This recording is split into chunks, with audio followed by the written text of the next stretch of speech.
Hey guys, Jason here, bringing you another deck profile. The deck that we're going to be looking at today is actually quite an established concept in the English game of Duel Masters, and it's a deck that was built and is most frequently piloted by my good friend Andrew. It's Phal control, or Dark Water Fire Light control. So starting off with the namesake of the deck, we have Phal Eega Dawn Guardian, 5 mana 4k. Once you summon the creature, you can take a spell from your graveyard and put it in your hand. I feel like it's actually a pretty underrated card. I feel like for quite a while it just flew under the radar throughout the competitive life of Duel Masters, but when you pay attention to the power mana effect ratio and consider that in it itself is a mini boss, it's actually a really good card. So as you'll see throughout the video, we're going to be playing a lot of different spells. So following our light lineup, we also have 3 Magris, Vizier of Magnetism, 4 mana 3k. When you play it, draw a card. Similar effect to Aqua Hulcus, but due to the cost, not quite as good. Still a good addition though. Now, getting into the light spells, we have 2 Logic Cube. So 3 mana, shield trigger, search your deck for any spell and put it in your hand. It's a very... I actually quite like this, especially over Phobos, which is a creature that costs 6 mana that has the same effect. You can use Logic Cube to, well, basically get anything. So once you get late into the game, you can make some really clutch plays with it. If you are stuck in a bit of a situation, you can just use it to find energy stream. But because of its cost and the cost of a lot of our other spells, we can make some really cool plays. Like if we're out of cards, say we just got Lost Souled, top deck a Logic Cube, grab energy stream, we're kind of back in the game.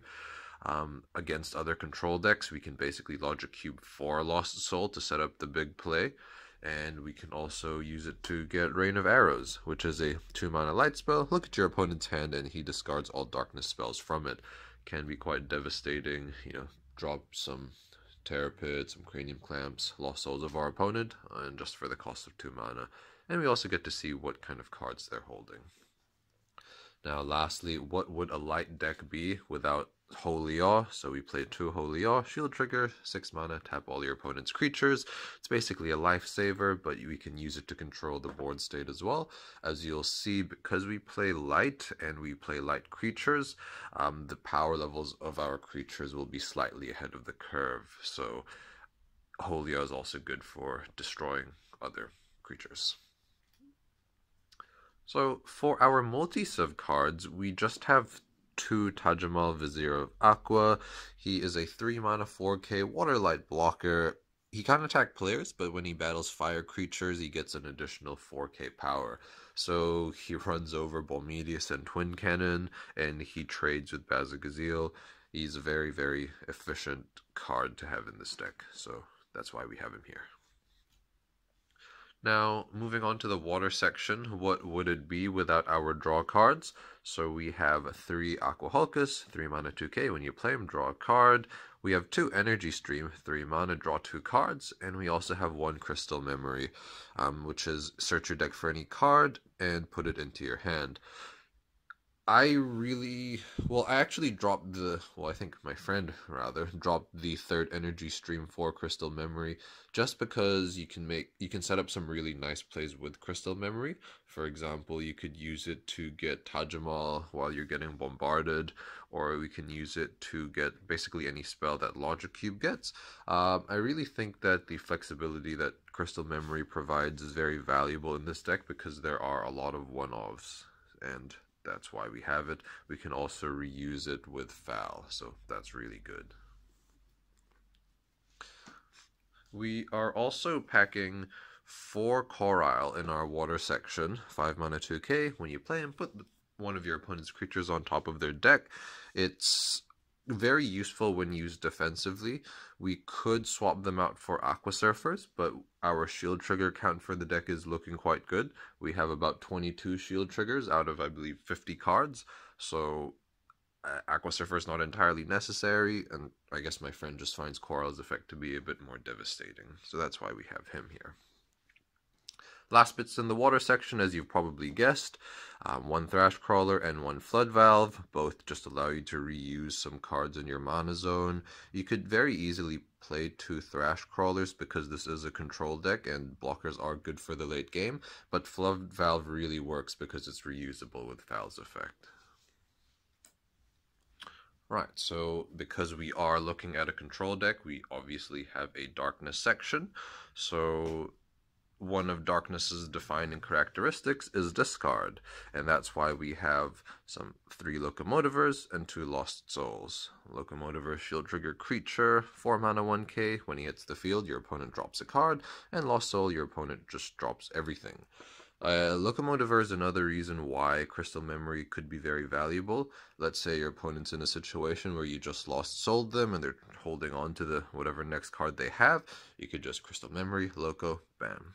A lot of clutch plays you can do, basically. But Loco and Lost Soul are here for the obvious reasons. They're just very good.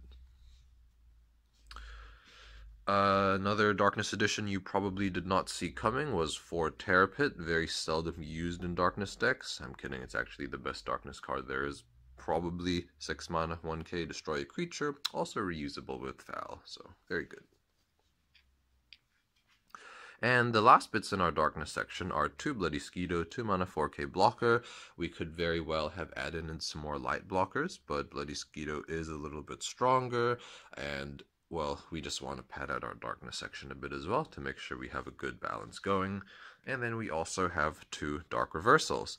So Dark Reversal, when we first look at it, it might seem like a bit of a strange addition to the deck, just because it's not a card that is very commonly played, but if you recall in another of our videos, I play Corpse Charger in another form of control deck. Dark Reversal is it's actually really clutch in this deck because you can set up some really nice plays with it. For example, you could Dark Reversal Aqua Hulcus, then you have an extra card, or Magris if you have the mana for that. We only do play 2 Tajimal, so we can use it to get Tajimal back in case our opponent gets rid of it or trades Baz with it. We can also use it to get Phal, and that creates a loop in itself. So you can Phal Eega for Dark Reversal, and then when the Phal dies, you can just Dark Reversal for another Phal, so we have a quote-unquote infinite supply of Phals, and once you consider Phal is a bit of a mini-boss, then it's not necessarily a bad thing. Dark Reversal, a very useful card that can, well, it's actually very flexible, and you can get really creative with it, and that's why we have it here. Alright, now moving on to the fire section, the last civ we have here. Mostly shield triggers and destruction spells. We have 3 Phantom Dragon's Flame. It's basically a Crimson Hammer with shield trigger effect, so destroy a 2k or less creature. We have 2 Tornado Flames, 5 mana, destroy a creature with power 4k or less. We have 2 Burst Shots, destroy all creatures with power 2k or less. And we also have 2 Searing Waves, not a shield trigger, 5 mana, destroy all your opponent's creatures, only your opponent's creatures, with power 3k or less, and then you drop one of your shields. So, I think it's a fairly simple lineup. I mean, no big surprises here except Tornado Flame, but Tornado Flame is actually more useful than I originally anticipated. A couple years ago, I used to think it was actually a pretty bad card. I was like, why don't you just play Death Smoke? I mean, it costs them 1 mana less and you can kill far stronger things. But Tornado Flame is very good as a shield trigger, and once you think about the fact that a lot of mini bosses are 4k, and a lot of things that escape Phantom Dragon's Flame can be killed by Tornado Flame, then it's a useful addition. It helps pad out our shield trigger count as well. It costs 1 less than Terror Pit, and so it can combo with Phal. For example, you can just Phal, grab a Tornado Flame, boom. Yeah. I mean, the difference between 10 mana and 11 mana may not sound like a lot, but I feel like every bit does count, and that's why we have it here. So everything else seems to be fairly self-explanatory, and yeah, that's why we have these. So the last bit in the deck, probably the most exciting bit, is our boss monsters. So everything is a one-off. So we play 1 Bolmeteus, we play 1 Bazagazeal, and 1 Gatling Skyterror. Perhaps it's a trademark of my friend. He plays a lot of, I guess he makes a lot of strange card choices. He likes to play techie stuff and one-offs, but this combination actually has been testing very well. So Bolmeteus needs no introduction really. 7 mana, 7k, double breaker, burns the shields he breaks, and Baz is he's an 8 mana reusable death smoke pretty much. Gatling Skyterror is a double breaker and can attack untapped creatures. Once Gatling Skyterror hits the field, he can actually be very difficult to deal with if your opponent doesn't have any real answers to it. You can also think of him as a Bazagazeal that stays, so you don't have to waste 8 mana each time. In this particular deck, I think Gatling Skyterror works very well, not so much in other decks, just because we have a lot of ways in this deck of controlling our opponent, what they draw, what they have. And once we are able to protect Gatling Skyterror, he pretty much creates a state where your opponent always has to either get rid of him or just not play something or give something up. And unlike Baz, it doesn't cost 8 mana a turn. They all serve a similar purpose in that, these guys say if you aren't breaking with Bolmeteus, then you can just kill all your opponent's creatures and then break one shield at a time to limit their supply of cards. And Bolmeteus, you just keep swinging and then you eventually win. And that pretty much wraps up the deck. I feel like it is quite a fun deck if you like control playstyles. It's, in many ways, it requires a lot more thinking than the Merfolk control deck, just because there are more decisions that you have to make. A lot of one-off cards and a lot of room for potentially creative plays, thanks to things like Logic Cube, Dark Reversal, and Crystal Memory. And if you think about it as well, if you're on a budget, this deck isn't too difficult to build. A lot of the cards can be acquired in the first, 6 or so Duel Master sets in the English game. If you are, on a budget and you don't want to shell out some good money for Bolmeteus, or you just can't get one, you can probably play another Gatling Skyterror, or you can just find a different, another destruction spell, or pretty much anything else really. But I would put in another Gatling Skyterror, maybe even Valiant Warrior Exorius. He's not too bad, and you could replace the Tajimals with, say, a discard card like another Loco and another light blocker like maybe Sarius or Cenotine Jade Tree or something. So very, very cool deck. It's not too difficult to build, and it is a lot of fun.